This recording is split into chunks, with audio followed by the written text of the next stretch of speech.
Clip number 170۔ اس clip میں آپ قرآن پاک کی سورہ نساء کی آیت نمبر 11 اور 12 تک کی تلاوت، ترجمہ اور تفسیر قرآن صراط الجنان سنیں گے۔ بسم اللہ الرحمن الرحیم۔ ترجمہ: اللہ کے نام سے شروع جو نہایت مہربان رحمت والا ہے۔ یوصیکم اللہ فی اولادکم للذکر مثل حظ الانثیین فإن كن نساء فوق اثنتين فلهن ثلثا ما ترك وإن كانت واحدة فلها النصف وَلِأَبَوَيْهِ لِكُلِّ واحد منهما السدس مما ترك إن كان له ولد فإن لم يكن له ولد وورثه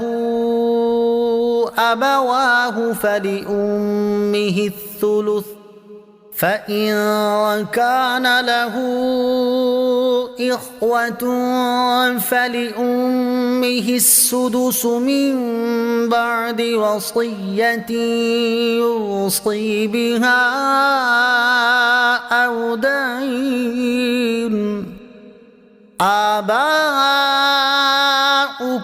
وأبناؤكم لا تدرون أيهم أقرب لكم نفعا فريضة من الله إن الله كان عليما حكيما وَلَكُمْ نِصْفُ مَا تَرَكَ أَزْوَاجُكُمْ إِن لَّمْ يَكُن لَّهُنَّ وَلَدٌ فَإِن كَانَ لَهُنَّ وَلَدٌ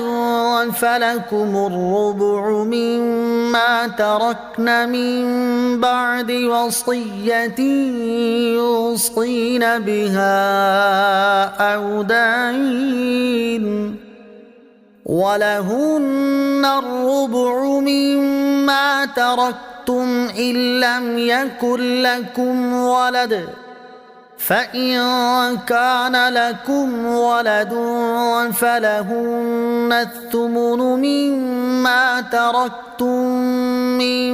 بَعْدِ وَصِيَّةٍ تُوصُونَ بِهَا أَوْ دَيْنٍ وَإِن كَانَ رَجُلٌ يُورَثُ كَلَالَةً أَوْ امْرَأَةٌ وَلَهُ أَخٌ أَوْ أُخْتٌ فَلِكُلِّ واحد منهما السُّدُسُ فَإِن كَانُوا أَكْثَرَ مِن ذَلِكَ فَهُمْ شُرَكَاءُ فِي الثُّلُثِ مِن بَعْدِ وَصِيَّةٍ يُوصَى بِهَا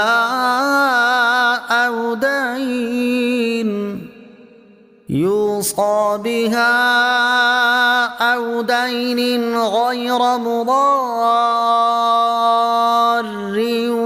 وَصِيَّةً مِّنَ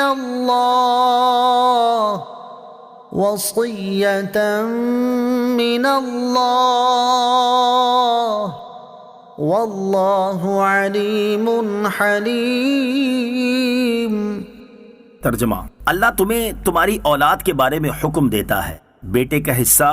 2 بیٹیوں کے برابر ہے، پھر اگر صرف لڑکیاں ہوں اگرچہ 2 سے اوپر تو ان کے لیے ترکے کا 2/3 حصہ ہوگا، اور اگر ایک لڑکی ہو تو اس کے لیے آدھا حصہ ہے، اور اگر میت کی اولاد ہو تو میت کے ماں باپ میں سے ہر ایک کے لیے ترکے سے 1/6 حصہ ہوگا، پھر اگر میت کی اولاد نہ ہو اور ماں باپ چھوڑے تو ماں کے لیے 1/3 حصہ ہے، پھر اگر اس میت کے کئی بہن بھائی ہوں تو ماں کا 1/6 حصہ ہوگا۔ یہ سب احکام اس وصیت کو پورا کرنے کے بعد ہوں گے جو وہ فوت ہونے والا کر گیا، اور قرض کی ادائیگی کے بعد ہوں گے۔ تمہارے باپ اور تمہارے بیٹے تمہیں معلوم نہیں کہ ان میں کون تمہیں زیادہ نفع دے گا، یہ اللہ کی طرف سے مقرر کردہ حصہ ہے۔ بے شک اللہ بڑے علم والا، حکمت والا ہے۔ اور تمہاری بیویاں جو مال چھوڑ جائیں اگر ان کی اولاد نہ ہو تو اس میں سے تمہارے لیے آدھا حصہ ہے، پھر اگر ان کی اولاد ہو تو ان کے ترکے میں سے تمہارے لیے چوتھائی حصہ ہے۔ یہ حصے اس وصیت کے بعد ہوں گے جو انہوں نے کی ہو اور قرض کی ادائیگی کے بعد ہوں گے، اور اگر تمہارے اولاد نہ ہو تو تمہارے ترکے میں سے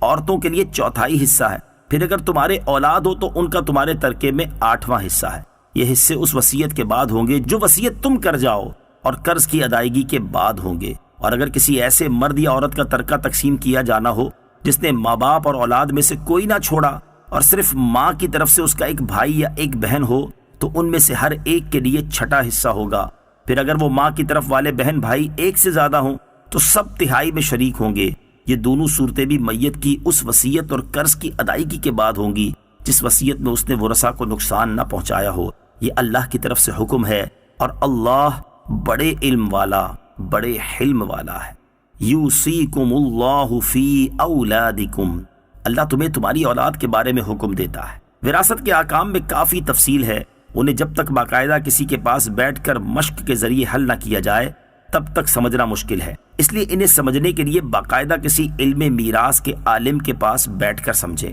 یہاں آیات مبارکہ کی تفسیر کے پیش نظر آیات میں مذکور ورثاء کی مکمل صورتیں تحریر کر دی ہیں، انہیں سن لیجئے، لیکن یہ یاد رکھیں کہ یہاں بیان کردہ حصوں کے ساتھ بہت سے اصول و قواعد کو ملا کر میراث کا مسئلہ حل کیا جاتا ہے، لہٰذا مزید تفصیلات کے لیے میراث کی کتابوں کا مطالعہ